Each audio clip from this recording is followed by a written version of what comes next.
Hello, welcome to KV Glow. Myself Kavya Singh. आज की class में हम 21 जनवरी 2023 का करंट अफेयर डिस्कस करेंगे और आज की क्लास में जो क्वेश्चंस कवर किए गए हैं उनके इनसाइड टॉपिक देख लीजिए। बक्सवा खदान, साइबर कांग्रेस पहल, ग्लोबल फायर पावर इंडेक्स, दुनिया का सबसे मूल्यवान ब्रांड, चौथी औद्योगिक क्रांति के लिए WEF केंद्र, 13वीं अंतर्राष्ट्रीय नवीकरणीय ऊर्जा एजेंसी, दक्षिण एशिया की सबसे कमजोर अर्थव्यवस्था, यूपीआई भुगतान के लिए साउंड पोर्ट बाय गूगल पे का परीक्षण, महिलाओं को आयकर से छूट देने से इनकार करने वाले आयकर प्रावधान रद्द। इन सारे टॉपिक से रिलेटेड जितने भी इंपॉर्टेंट क्वेश्चंस बनते हैं एग्जाम के लिए सारे कवर किए गए हैं, इसलिए ध्यान से आप लोग पूरी क्लास देखिएगा।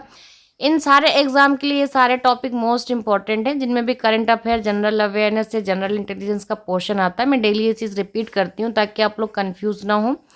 क्लास स्टार्ट करने से पहले आपके लिए एक क्वेश्चन है, किस फल को अमृत फल के नाम से भी जाना जाता है?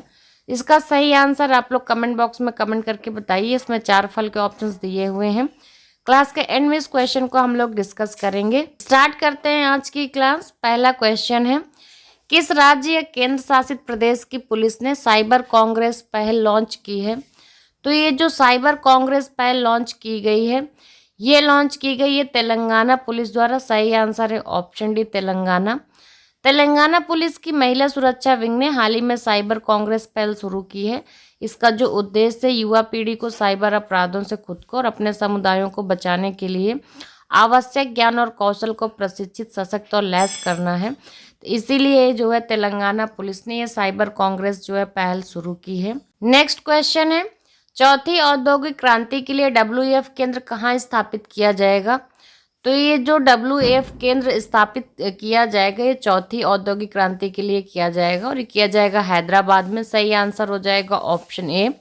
तेलंगाना सरकार और विश्व आर्थिक मंच ने हाल ही में दावोस यानी कि स्विट्जरलैंड में फोरम की वार्षिक बैठक के दौरान एक सहयोग समझौते पर हस्ताक्षर करने के बाद ये घोषणा की थी। और ये सहयोग समझौते पर WEF के प्रबंध जो निदेशक हैं जेरेमी जुर्गेस और तेलंगाना लाइफ साइंसेज फाउंडेशन के मुख्य जो कार्यकारी अधिकारी हैं शक्ति नागप्पन, इन दोनों लोगों ने हस्ताक्षर किए।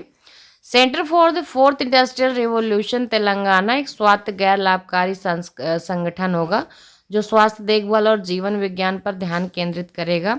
C4IR तेलंगाना फोरम के चौथे औद्योगिक क्रांति नेटवर्क में शामिल होने वाला ये 18वां केंद्र है जो 4 महाद्वीपों में फैला हुआ है। नेक्स्ट क्वेश्चन है, हाल ही में जारी ग्लोबल फायर पावर इंडेक्स में भारत किस स्थान पर रहा है? तो ये जो जारी किया गया है ग्लोबल फायर पावर इंडेक्स, इसमें भारत का स्थान चौथा रहा है। सही आंसर है ऑप्शन डी।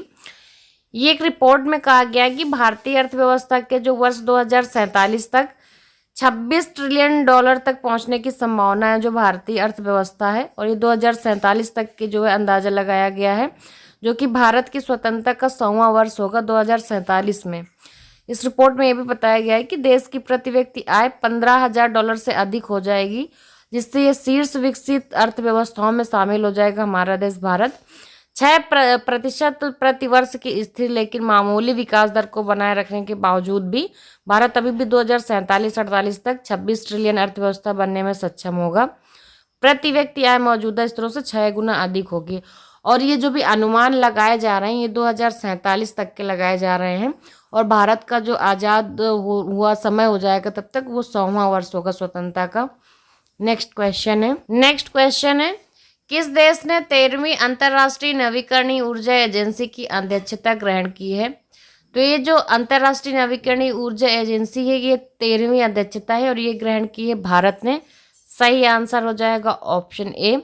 भारत ने अंतर्राष्ट्रीय नवीकरणीय ऊर्जा एजेंसी की 13वीं सभा की अध्यक्षता ग्रहण की, जो नवीकरणीय ऊर्जा पर विशेष रूप से ध्यान केंद्रित वाला पहला अंतर्राष्ट्रीय संगठन है। तो ये जो नवीकरणीय ऊर्जा पर विशेष रूप से ध्यान केंद्रित करने वाला होगा। ऊर्जा परिवर्तन की वर्तमान गति 1.5 डिग्री की ग्लोबल वार्मिंग को प्राप्त करने के लिए पर्याप्त है, क्योंकि जलवायु परिवर्तन के मुद्दे को स्वतंत्र रूप से हल नहीं किया जा सकता है। नेक्स्ट क्वेश्चन है, हाल ही में वर्ल्ड बैंक ने किस देश को दक्षिण एशिया की सबसे कमजोर अर्थव्यवस्था घोषित किया है? तो जो वर्ल्ड बैंक ने सबसे कमजोर अर्थव्यवस्था घोषित किया, ये दक्षिण एशिया का सबसे कमजोर देश है और ये पाकिस्तान। सही आंसर हो जाएगा ऑप्शन ए। मुक्त हालात अभी इतने गंभीर हैं कि लोग आम ज़रूरतों के लिए पाकिस्तान में परेशानियों का सामना कर रहे हैं। पाकिस्तान को एक गरीब देश की पुष्टि विश्व बैंक ने कर दी है।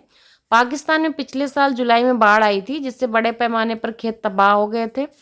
देश में विदेशी मुद्रा भंडार 4.6 बिलियन अमेरिकी डॉलर के नए निचले स्थान पर पहुंच गया है।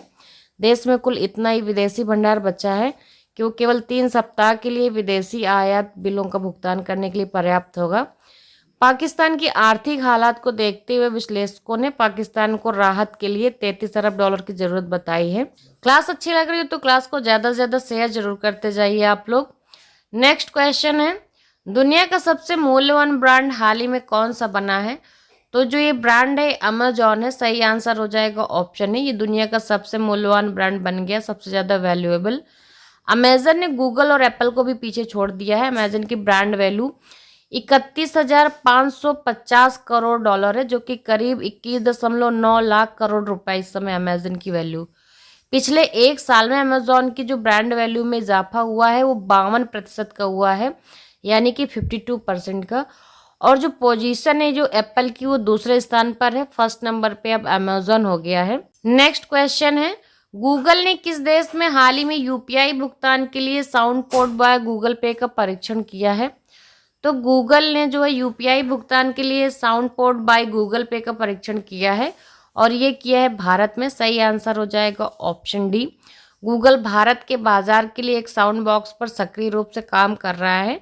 पेटीएम या फोन पे के समान जो आप दुकान पर देखते हैं, जो किए गए डिजिटल भुगतान पर ध्वनि चेतावनी देता है। टेक क्रंच की रिपोर्ट के अनुसार जो यूनिफाइड पेमेंट्स इंटरफेस यानी कि यूपीआई बेस्ड है, भुगतानों के लिए विक्रेताओं को पुष्टिकरण के लिए सचेत करने के लिए सर्च दिग्गज देश में अपने स्वयं के साउंड बॉक्स का संचालन कर रहा है। तो गूगल ने जो है यूपीआई पे भुगतान के लिए साउंड पोर्ट जो है बाय गूगल पे का परीक्षण किया है। नेक्स्ट क्वेश्चन है, हाल ही में खबरों में रही बक्सवाहा खदान किस राज्य में स्थित है? तो ये जो बक्सवाहा खदान है ये मध्य प्रदेश में स्थित है। सही आंसर हो जाएगा ऑप्शन डी, मध्य प्रदेश। आदित्य बिरला समूह की एक सहायक कंपनी है SL mining and industries limited यानी कि EMIL। ये मध्य प्रदेश में एक बड़ी हीरा परियोजना शुरू करने की कोशिश कर रही है, यानी कि डायमंड स्कीम। मानव विस्थापन, पर्यावरणीय क्षति, आजीविका के नुकसान पर वहां पर विरोध प्रदर्शन हो रहे हैं इस स्कीम के अगेंस्ट। ये खदान मध्य प्रदेश के सांची से 200 किलोमीटर दूर स्थित है, बक्सवाहा।